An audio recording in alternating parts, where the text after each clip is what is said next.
her voice cut through the chatter of clinking glasses and polite laughter like a knife across glass. The banquet hall, dripping with golden chandeliers and satin tablecloths, went utterly silent for a heartbeat before conversation resumed in hushed, curious tones. My daughter, standing tall in her emerald green gown, didn't even glance at me as she delivered the words. I froze halfway to the microphone, my wrinkled hands clutching the folded sheet of paper where I had written the speech I'd been asked to give the father's blessing, the proud words at her engagement party. Instead, she leaned toward her fiancé, whispering loud enough for those closest to hear, "I told you he'd try to make it about himself." The words weren't meant for me, but they sliced deep, leaving me standing under the sharp glare of the spotlight, an uninvited shadow at my own daughter's celebration. Around me, guests exchanged looks, pity, confusion, a flicker of amusement from some who enjoyed the spectacle. The scent of roasted lamb and rosemary wafted through the air, but I tasted only the metallic tang of humiliation. My throat tightened. I could feel the sweat dampening the collar of my suit, the one I hadn't worn since her mother's funeral. She had begged me to attend this night. "Please, Dad, it would mean so much." I had replayed those words as I carefully polished my shoes, combed what little hair I had left, and practiced my speech in front of the cracked bedroom mirror. I believed I was walking into a moment of family pride. Instead, I was walking into a carefully laid stage. Her fiancé's family, wealthy, polished, the type who wore their money like armor, watched from the head table, their expressions unreadable. My daughter lifted her wine glass, clinking it lightly with her manicured nails, smiling to the crowd as if nothing had happened. But her eyes flicked toward me, cold, sharp, as if daring me to continue, as if I were nothing more than an inconvenient relic of her past, someone to be managed, dismissed, humiliated publicly, so she could prove she had risen above her beginnings. I lowered the paper. My knees felt weak, my chest heavy, but I refused to sit down. The injustice wasn't just the words, it was the years behind them. The late nights I had worked to pay her tuition when she wanted private school. The weekends spent patching shoes, skipping meals, so she could have the dresses she swore she needed to fit in. The house I sold to cover her wedding deposit years ago, the one she now pretended never happened. And now, in a hall filled with strangers, she had decided the best way to climb higher was to push me lower. I let her finish her toast. I let her bask in her moment, laughter rising again as the music swelled. But I wasn't done. Not by a long shot. I stayed standing long after the music covered her words, my hands trembling slightly as I folded the paper in my pocket. People thought I might be too old to notice the sting of humiliation, but I noticed every detail, the smirk tugging at her lips as she leaned into her fiancé, the subtle nod from his father, satisfied that their family's wealth had made me unnecessary. But what none of them saw was the storm brewing behind my silence. As the band struck up another melody, I slipped back into the shadows of the hall, watching her twirl across the dance floor, radiant in her emerald dress. Her laughter rose like champagne bubbles, light, polished, empty, and all I could think of was another laugh, years ago in a cramped kitchen where the wallpaper peeled at the corners. "Daddy, higher!" she had squealed as I spun her in my arms after her 5th birthday cake, chocolate smeared across her cheeks. Back then, the only spotlight she needed was the weak bulb above our kitchen table. I had built her world piece by piece. The smell of fresh asphalt still haunted my hands from the years I worked construction, double shifts to pay for her schooling. Every payday, I skipped meals to afford her violin lessons. When she insisted on a study abroad program in Paris, I sold my truck and walked to work for a year. Each sacrifice felt worth it because I believed her future would carry the weight of my love. But somewhere along the way, gratitude hardened into entitlement. She stopped introducing me as her father, started saying, "This is Clark, he raised me." Like father was too small a word, too humble for the polished circles she wanted to enter. When she brought home her fiancé Robert with his perfect smile and Harvard diploma, her eyes sparkled with ambition, not affection. At first, I told myself I was imagining things. Parents always feel out of place as their children grow, don't they? But then came the subtle digs, the new rules, the way she corrected me in front of others. "Don't say that, Dad. It's embarrassing." Or the time she asked me not to wear my work jacket to her engagement dinner because it smells like asphalt. That jacket had kept her warm during snowy walks to school. She had once said she loved how it smelled like home. The contrast was unbearable. In that golden banquet hall, with waiters gliding by carrying silver trays of hors d'oeuvres I couldn't pronounce, I felt more foreign than I ever had in my own daughter's presence. My shoes pinched, my tie choked, And still, I stayed. Because beneath the humiliation, there was something stronger. A promise I'd made to myself when her mother died. I'll protect her, no matter what. But protecting her didn't mean allowing her to turn me into a stepping stone for her social climb. Protecting her meant reminding her where she came from, even if it tore me apart to do it. My eyes drifted to the engagement ring glittering on her hand. I recognized the diamond immediately. Not because I'd bought it, no, Robert had money enough for that, but because I had seen it years ago in a pawn shop window. I had once thought of buying it for her mother, back when money was tight and love was stronger than pride. I hadn't been able to afford it. And now here it was, flashing on my daughter's hand, as if mocking the years I'd struggled, the years I'd given everything. I clenched my jaw, steadying myself. The paper in my pocket crinkled softly, reminding me of the speech I'd written, full of gentle words, gratitude, pride. Words meant to honor her. But those words no longer fit. Instead, a different speech began to form. One I hadn't planned. One born of betrayal, love, and a need for justice. And when the time was right, I would speak it. The breaking point didn't come with her words. Words I could have swallowed, pretended to forget. It came later when I thought the worst was already behind me. The evening wore on, and the hall pulsed with music and laughter. I sat at the far end of the table, half hidden by a pillar, watching her glide effortlessly between guests, kissing cheeks, shaking hands, toasting to her future. I might as well have been invisible. Then came the moment. The host tapped the microphone, announcing that it was time for family tributes. I straightened, ready to reclaim my chance. My heart leapt at the word family. Surely this was when I would finally be invited to speak. I pulled the folded paper from my pocket, smoothing it with trembling fingers. But she didn't call my name. Instead, my daughter's voice rang clear. Robert's father will say a few words. Applause rose as his tall figure approached the stage. His words were polished, practiced, dripping with pride for a son who was about to marry into a bright future. He spoke of legacy, of wealth, of tradition. His gaze swept the crowd but skipped over me, as though I were part of the furniture. And then, as if twisting the knife, my daughter followed with, "And now my mother in spirit, Robert's mother, will share her blessing." The crowd cheered again. Glasses clinked. My chest turned to stone. I wasn't just overlooked. I was erased. Her mother, my late wife, had raised that girl with every ounce of tenderness she had. Yet in this gilded hall, my daughter had rewritten the script. She had replaced her real family with a wealthier one, as though blood and sacrifice could be traded like currency. I felt my throat burn, the edges of my vision blurred. And then came the final blow. Robert's mother stepped forward, her diamond necklace scattering the light, and said, "From the moment we met her, she was like a daughter to us, a true member of our family. We promised to cherish her as if she were our own, as if she were their own." The words thundered inside me, louder than the applause. My daughter smiled, radiant, glowing in her borrowed crown of belonging. She didn't even glance at me, not once. That was when something inside me snapped. Not from anger alone, but from the weight of years, years of being the silent provider, the invisible hand behind her success. Years of sacrifice turned into her shame. My hand tightened around the speech in my pocket until the paper tore. No more silence. No more erasure. I rose slowly from my chair. A few heads turned. Whispers began. By the time I reached the stage, the music had stilled again, and all eyes were on me. She looked at me, startled, her smile faltering. For a second, I thought I saw fear. Good. Because now it was my turn to speak. The microphone felt heavier than it should have, a cold piece of metal pressing against my palm as I lifted it from the stand. My breath caught. For a moment, the hall blurred into nothing but soft golden light and muffled heartbeats. I could still walk away. That thought pierced me like a whisper.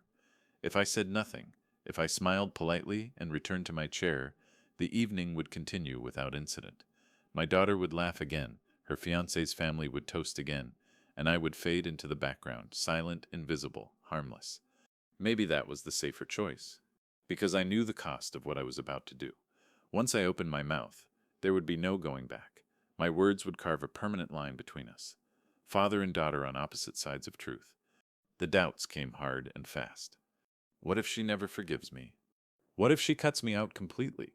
What if, years from now, she looks back and remembers this night only as the moment her father ruined everything? My throat tightened. My hand trembled. I glanced toward the exit, the polished double doors at the end of the hall, glowing faintly in the light. How easy it would be to set the microphone down, to slip away into the night, to let her live the story she wanted, even if it erased me. But then, my eyes landed on the head table. There she was, my daughter, watching me with that same cold expression, her lips pursed in annoyance, not fear. A silent command glittered in her eyes. "Sit down, Dad. Don't embarrass me further." That look was all it took. Memories flooded me, her tiny hand clutching mine on her first day of school, her teenage sobs when she failed her driving test, the nights I stayed awake fixing the heater in winter so she wouldn't wake up cold. I hadn't sacrificed everything so she could rewrite history. I hadn't bled for her future so she could erase her past. And above all, I hadn't promised her mother on her deathbed that I would protect our daughter, only to surrender her to arrogance and greed. No. The fear receded. The doubts shrank. A different kind of weight settled over me. Not hesitation, but resolve. I cleared my throat, the microphone squealing briefly in protest. Conversations fell silent. Glasses froze midair. 100 eyes burned into me. I saw her face pale slightly, then harden again. She thought I would back down. She thought I was too small, too weak, too afraid. But she was about to learn that her father's silence had limits. And tonight, those limits had been reached. Have you ever stood on the edge of a moment, knowing one word could change everything? That was me, gripping the microphone, staring at my daughter as silence pressed down on the room. I knew that once I spoke, the mask would fall. Her perfect image, her carefully built world, it would all crack. And so would we. But I also knew this. Some truths demand to be spoken, no matter the cost. Tell me, what would you have done in my place? Stayed silent to keep the peace, or spoken out even if it meant burning bridges? Stay with me, because what happened next didn't just change the party, it changed everything. My voice shook at first, not from fear, but from the sheer weight of everything I'd carried in silence for years. I wasn't supposed to speak tonight, I began, the microphone carrying my words across the hall. At least, not anymore. I was invited, then erased, welcomed, then silenced. But there's something about silence. It turns into poison if you keep it too long. A ripple went through the crowd. Forks paused halfway to mouths, glasses lowered. My daughter shifted in her seat, her smile frozen, brittle. I took a slow breath, the paper in my pocket forgotten. You all see the woman in green tonight. Beautiful, accomplished, engaged to a man whose family has money and legacy. And I don't deny any of that. But you don't see what it took to bring her here. I let my gaze sweep the room, holding their attention. You don't see the man who walked to work for a year because he sold his truck so she could study abroad. You don't see the hands that bled in winter, patching roofs, laying asphalt, just so she could have the violin lessons she begged for. You don't see the nights I went hungry so she wouldn't. The murmurs began, soft, uneasy, like the hall itself was shifting under the weight of truth. My daughter's face turned pale. Her fiancé whispered something to her, but she didn't respond. And maybe she wishes you wouldn't know these things. Maybe it's easier for her to present herself as someone who climbed entirely on her own. But I will not stand here, erased from her story, while others are written into places they never lived. The words were pouring now, unstoppable. I was there when she took her first steps in a kitchen too small to hold dreams this big. I was there when she cried at midnight over exams, when she needed someone to drive across town because she was too afraid to fail alone. I was there when her mother, my wife, took her last breath and made me promise I would protect her. That promise has carried me every day since. The hall was silent. No music, no clinking glasses, just silence heavy enough to choke on. My daughter's eyes glistened, but she blinked the tears back quickly, trying to hold her composure. I leaned slightly toward the microphone. But protection doesn't mean enabling arrogance. Love doesn't mean erasing yourself so someone else can shine. And respect? Respect goes both ways. I let the words hang, sharp as broken glass. She wanted me to sit quietly tonight, to play the part of the invisible father, the one who stays in the shadows while others take the credit. But I'm done being silent. The air was electric, thick with unspoken judgment, with shifting loyalties. I could see guests looking between us, measuring the story against the spectacle, deciding what they believed. And in that moment, I realized something. This wasn't just about humiliation. It was about truth, about making her see what she had tried so hard to bury. My hands steadied, my voice grew stronger. So tonight, let's tell the truth. Not for her image, not for their approval, but for what's real. And if that truth embarrasses anyone, so be it. The crowd stirred. torn between applause and discomfort. My daughter's lips trembled, the mask of control slipping. And I knew I was only getting started. I could feel the room leaning in, caught between disbelief and curiosity. My daughter shifted uneasily, her emerald gown shimmering under the lights, but her confidence was cracking. You all see a polished woman tonight, I continued, my voice steady, resonant. But behind every diamond she wears, there's a story. Behind every achievement, there's a cost someone else paid. Her fiancé frowned, whispering urgently to her, but she avoided his gaze. I took a step forward, closer to the edge of the stage. When she applied to her first internship, her resume wasn't enough. Do you know what got her through that door? A phone call I made, a call that burned every favor I had left from 30 years in construction, because the hiring manager owed me for a job I once saved. That opportunity launched her career, and she never told anyone. A murmur swept through the audience. I saw heads turn toward her, brows furrowed. She lowered her eyes, her nails digging into her palm. And when her student loans piled so high she nearly dropped out. Do you know who covered them? Not her fiancé. Not this family she's so desperate to impress. Me. With money I didn't have. Money that came from selling the last piece of land her mother and I had dreamed of retiring on. The weight of the revelation settled over the hall like dust after an explosion. I could see Robert's parents stiffen, their perfect smiles faltering. She erased all of that. She buried it because it didn't fit the image she wanted to project. Because in her world now, sacrifice is embarrassing, humility is weakness, and her father is disposable. The silence broke with a soft gasp from somewhere in the crowd. My daughter's mask slipped further.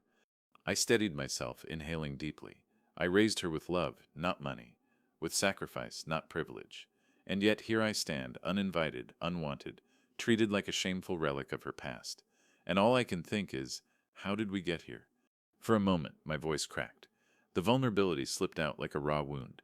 How did the little girl who used to hold my hand at night turn into someone who sees me as nothing more than an inconvenience?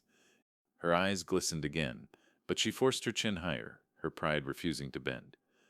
I let the silence stretch, heavy and unbearable. Then I lowered my voice. You tried to humiliate me tonight, my daughter. You thought pushing me aside would make you look stronger. But strength isn't built on erasing the people who carried you here. It's built on remembering them. The hall seemed to breathe with me, a collective hush pressing closer. And if you can't remember that, then I will. Loudly, publicly, truthfully. The crowd erupted in whispers, torn between admiration and unease. Robert's mother looked away, embarrassed. His father's jaw tightened. But my daughter? She sat frozen, her mask of elegance shattered, her hands trembling in her lap. And for the first time all evening, it wasn't me who looked out of place. The whispers in the hall swelled into a tide. Some guests leaned forward, hungry for more. Others shifted uncomfortably in their seats, clutching their glasses like shields. But no one looked at her the same way anymore. And I knew. I couldn't stop now. My daughter, I said slowly, my voice sharp with resolve, wanted tonight to be about appearances, about silks and diamonds, polished speeches and borrowed pride. But appearances don't last. The truth does. I turned slightly toward her fiancé's family. Their faces were rigid masks of composure, but I could see the cracks, the twitch of Robert's jaw, the unease in his mother's eyes. You wanted to marry into this family because of their wealth, I continued, my gaze fixed on my daughter. But wealth can't erase where you came from. It can't erase the fact that without the father you now dismiss, you would not even stand here today. She rose suddenly from her chair, her voice breaking through the tension. That's enough, Dad. But it wasn't. Not anymore. The hall fell into stunned silence. Guests froze mid-breath, waiting to see what would happen. I steadied myself, every nerve in my body alive. No, I said, my tone low but unshakable. Enough is what you gave me tonight, when you humiliated me in front of strangers. Enough is when you replaced your real family with a convenient one. Enough is when you erased your mother's memory to pretend you belong here. That was enough. Her face paled, but her pride refused to crumble. She clenched her fists at her sides, eyes blazing with anger and fear. And I knew, in that instant, that the bridge between us had been set on fire. There was no walking back to silence, no pretending this night never happened. The crowd had seen too much, she had revealed too much, and I had spoken too much truth to ever bury it again. I leaned closer to the microphone, my words slicing through the heavy air. You may hate me for this, you may never forgive me, but one day, When the lights fade and the applause is gone, you'll remember that I was the only one brave enough to tell you the truth, and by then, you'll understand why I did it. The room held its breath, suspended in the gravity of the moment. Then, slowly, I lowered the microphone onto the stand. The sound echoed a soft, final thud that felt like a verdict. There was no turning back now. For a moment, the hall was frozen. The chandeliers above cast their golden light across faces caught somewhere between awe and unease. My words still lingered in the air, heavy as smoke after a fire. Then, slowly, something unexpected happened. Applause. It started with a single clap, hesitant, uncertain, from one of the older guests seated near the back. Then another, then a few more. Soon a ripple of polite applause spread through the hall, cautious but undeniable. I blinked, caught off guard. This wasn't mockery. It wasn't scorn. It was respect. I turned slightly, catching the eye of a man I barely knew, Robert's uncle perhaps, who gave me a firm nod. A few others raised their glasses toward me, acknowledging the raw truth I had laid bare. And then, the unthinkable. My daughter stood. Her emerald dress shimmered as she forced a small, brittle smile. "My father," she said, her voice trembling, "is a man of passion. He speaks with his heart, and though he may have chosen the wrong moment, his love for me has always been strong." Her words were shaky, but they softened the crowd. Laughter bubbled lightly among the guests, tension breaking.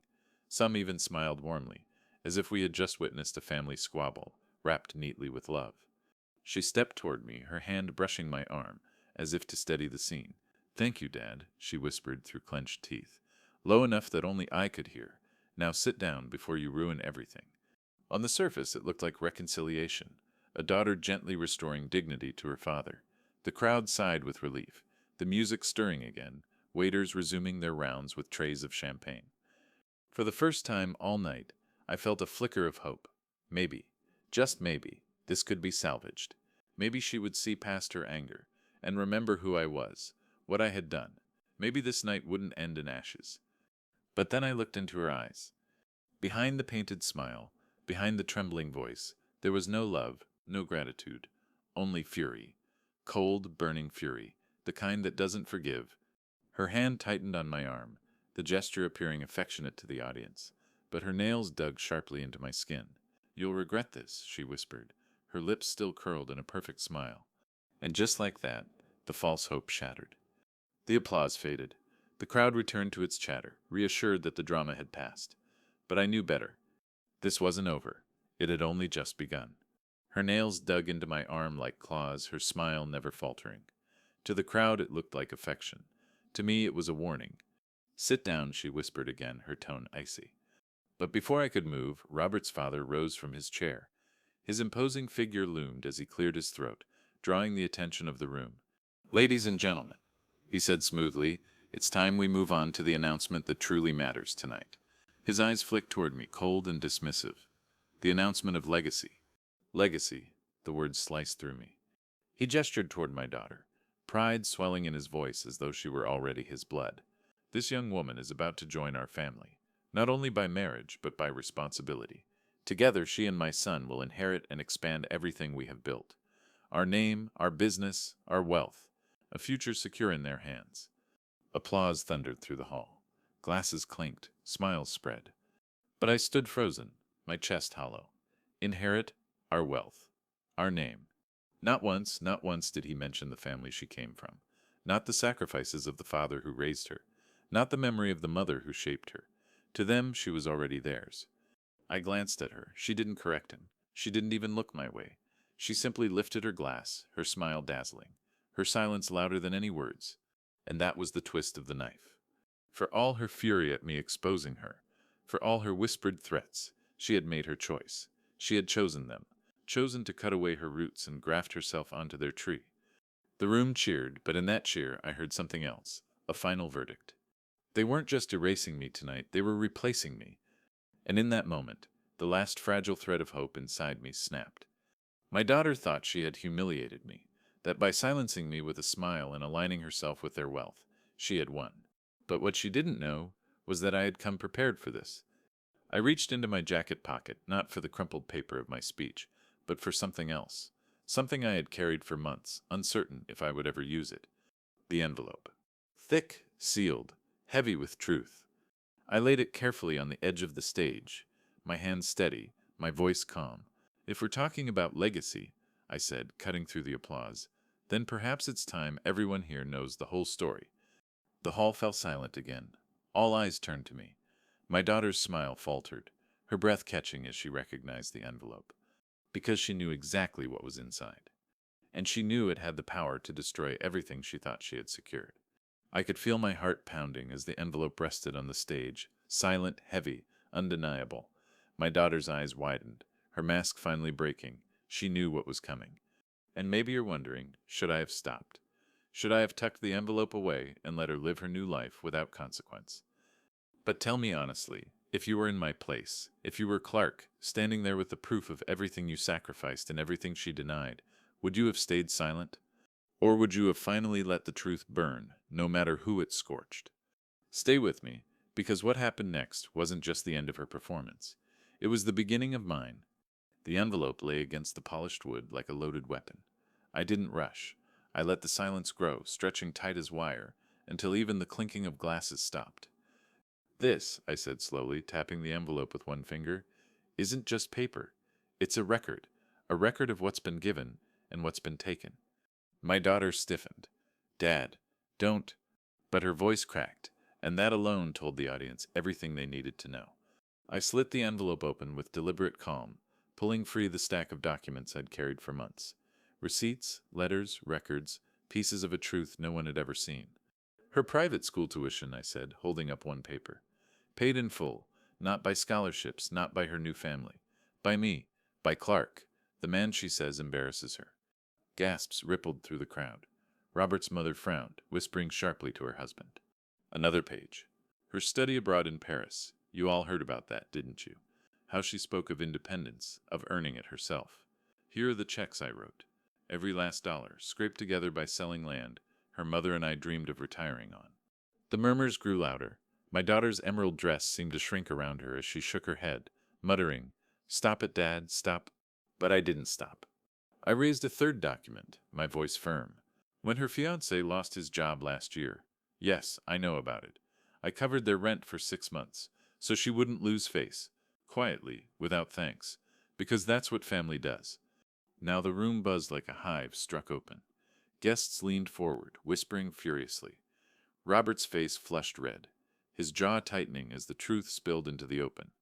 And yet tonight, I continued, my voice rising, my daughter stood here and erased me, called me an embarrassment, pretended she was built from marble instead of clay, clay shaped by her father's hands, hardened by her father's sacrifice. I let the words ring. The chandeliers above seemed to tremble with the energy in the room. She wanted to replace me with this family, with their wealth, their status. But wealth without gratitude is rot.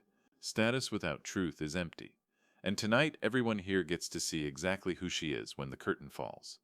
My daughter's chair scraped loudly as she shot to her feet, her voice shrill. You're ruining everything. You think this makes you look strong? It just makes you pathetic. Her outburst echoed through the hall, raw and unpolished, stripping away the last shred of her carefully crafted image. And in that instant, I knew the tide had turned.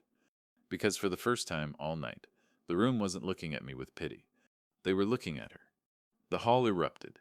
Gasps, whispers, sharp inhales filled the air like a storm breaking against glass. Robert stood now, too, his face tight, his hand gripping my daughter's arm, as if he could steady her unraveling composure. But she shook him off. "Don't touch me," she hissed, her voice raw, unpolished. All eyes widened, not at me anymore, but at her. I stayed calm, holding the microphone like it was mine and mine alone. "You see," I said, my voice even, "the truth doesn't destroy people. It reveals them. And what you see tonight is the daughter I raised, talented, ambitious. But somewhere along the way, she decided ambition mattered more than honor." Robert's father slammed his palm against the table. "This is outrageous! How dare you air family business in public?" I turned my gaze on him, steady and unflinching. "Because this is the family business. Blood, sacrifice, truth. Not your titles, not your money. I won't let my daughter bury her past just because it doesn't sparkle like your chandelier." The words hit harder than I expected. Several guests nodded. Some even clapped softly, the beginnings of reluctant applause. "But my daughter," she snapped. "You think anyone cares about your sacrifices?" She spat, her mask shattered completely. You were nothing, Dad. Nothing. I made myself. You're just bitter because I don't need you anymore. The silence that followed was nuclear, the kind that scorches. And then I saw it. The shift, faces turning away from her, the sparkle of admiration replaced with distaste, guests whispering behind their hands, Robert's mother pressing her lips together in thin, hard disapproval. Even Robert's grip on her arm tightened, but now not in support, rather in restraint. I leaned closer to the microphone, my voice soft but sharp enough to cut through every corner of the hall. You're right about one thing, my daughter. You don't need me anymore. And tonight I've learned I don't need you either. The words fell like a gavel, final, irrevocable. For a heartbeat, she stared at me, stunned, as if the possibility of my walking away had never entered her mind. Her lower lip trembled. Her eyes darted to the crowd, seeking allies, but found only silence. The applause came, not loud, not thunderous, but steady, certain. It wasn't for her. It was for me. For Clark, the father who had refused to be erased. I set the microphone down gently. No anger now. No trembling. Just peace. The kind that comes when you finally stop fighting for someone who never wanted you to win. And I walked away, leaving her to stand in the wreckage of her own making. I walked out of the banquet hall with my shoulders straighter than they had been in years. The cold night air met me like an old friend, crisp and honest in a way the glittering chandeliers had never been. Behind me, the music did not resume. The party had collapsed under the weight of truth, its golden illusion shattered. But I didn't need to turn back. I had seen enough. The following days confirmed what I already knew. The story of that night spread quickly. Guests whispered, reputations crumbled, and my daughter's perfect image fractured under the light of her own words. People remembered the way she spat venom at me, the way her pride overshadowed her gratitude, and they judged her for it. Robert's parents, humiliated by the spectacle, began to reconsider the union. Business families lived on image, and hers was now tarnished. The engagement that had once been her crown jewel turned into a source of gossip. Invitations slowed. Calls stopped. Her shine dulled, not because I destroyed her, but because she revealed herself. And me? I found something I hadn't expected. Peace. For years I had carried the weight of sacrifice like a secret chain. Every dollar spent, every dream deferred, every night alone in a house too quiet since her mother's passing. I thought silence was love. I thought invisibility was devotion. But that night, standing before strangers, I realized something. Love doesn't demand erasure. Real devotion doesn't mean burying yourself so someone else can climb higher. I began to reclaim my life. The first step was simple. I stopped apologizing. I stopped pretending my sacrifices were shameful. I wore my old work jacket again. The one she once said smelled like asphalt, but it always smelled like home. I walked through town with my head high, not as the invisible father of a polished daughter, but as Clark, the man who had built, who had endured, who had spoken when silence would have been easier. And slowly I felt Martha with me again. My wife's memory no longer haunted me with guilt, but steadied me with pride. I had kept my promise. I had protected our daughter, not by enabling her arrogance, but by refusing to let her forget the truth of where she came from. It wasn't the ending I imagined all those years ago when I carried a giggling child on my shoulders, but it was the ending that was needed. The world saw her mask fall, and I walked away lighter. Because sometimes vengeance isn't fire and fury. Sometimes vengeance is simply refusing to be erased. And in that refusal, I found freedom. Weeks turned into months, and the echo of that night slowly faded from the mouths of gossipers, but not from my memory. No, it lived within me, etched not as shame, but as liberation. At first, there was silence. My daughter didn't call. No letters, no apologies. For years, I had been the one to bridge every distance, to call first, to bend first, to swallow my hurt in the name of peace. But this time, I didn't. I let the silence stand. And in that silence, I found myself again. I began to rebuild, not houses, not roads, but the man I had left behind in my pursuit of being the perfect provider. I joined a community group, volunteering to mentor young men who were the age I once was. Hungry, desperate, determined to build something from nothing. I told them my story, not of humiliation, but of perseverance. And in their eyes, I saw something I hadn't felt in years: respect. I fixed the porch light that had flickered for too long. I repainted the walls of my home, not for her, not for anyone else, but for me. I cooked meals I actually enjoyed, meals that reminded me of Martha, filling the air with aromas of garlic and cumin, scents that carried laughter back into the rooms. And I began to write again. Not speeches for my daughter, but journals for myself. Every page bled truth. The mistakes, the sacrifices, the love, and yes, the bitterness too. But as the ink flowed, the bitterness thinned, replaced by clarity. Sometimes I walked past the old playground where she had once played. I could almost hear her 5-year-old voice, giggling as I pushed her higher on the swing. "Don't let go, Daddy," she used to say. Back then I thought she was talking about the swing. But now I realized she had been talking about me, about never letting go of the father who held her. And yet, somewhere along the way, she let go first. That realization no longer broke me. It freed me. For the first time in decades, I stopped defining my worth by her acceptance. I stopped chasing validation that was never mine to claim. And in doing so, I stepped into something Martha had always wanted for me: dignity without apology. As for my daughter, I heard fragments of her story through the grapevine: the broken engagement, the whispers of arrogance too sharp for polite society, the slow unraveling of the image she had tried so hard to polish. I didn't gloat. I didn't celebrate. I simply understood, because truth always finds its way to the surface. I don't know if she will ever come back. Maybe one day she will appear at my door, pride finally stripped away, searching for the father she once erased.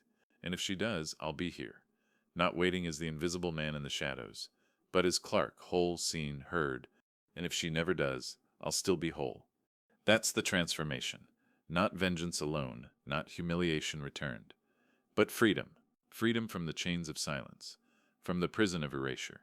I once thought my daughter's approval was the measure of my life. Now I know better. The measure is this: I spoke. I refused to disappear. And in the ashes of that night, I became more than a father forgotten. I became Clark again. And that, at last, was enough. Looking back, I understand now. Vengeance isn't always about destroying someone else. Sometimes it's about reclaiming yourself, your voice, your dignity. My daughter tried to erase me, but in exposing the truth, I found freedom. And maybe that's the lesson for all of us. We cannot let the people we love silence our worth, because once you disappear for them, you disappear for yourself. So tell me, have you ever been in a moment where staying silent felt safer, but speaking your truth was the only way to survive? Share your story in the comments. And if mine has left you thinking, don't forget to like, subscribe, and stay with us, because stories like these of betrayal, of revelation, of justice are far from over. Sometimes, the sweetest revenge is finally being heard.